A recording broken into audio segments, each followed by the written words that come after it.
আমি তৈরি করব সুজি দিয়ে দুধ পিঠে। তাই এখানে সামান্যটা আমি নুন দিলাম। এখানে 200 গ্রাম সুজি,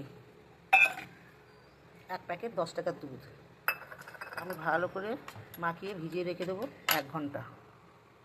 সুজিটা ভিজিয়ে রেখেছিলাম, ওর মধ্যে আমি হাফ চামচ একটু বেশি কম বেশি বেকিং সোডা দিলাম, ভালো করে ফাটিয়ে নেব।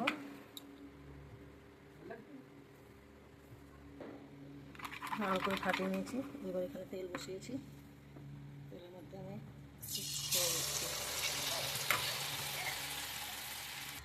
দুধটা জাল হয়ে গেছে। এবার গ্যাসটা আমি নিভিয়ে দিচ্ছি।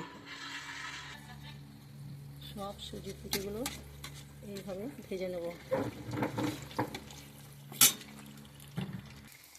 সবগুলো ভাজা হয়ে গেছে। দুধের মধ্যে সব সুজির মালপোয়াগুলো আমি ছেড়ে দিচ্ছি।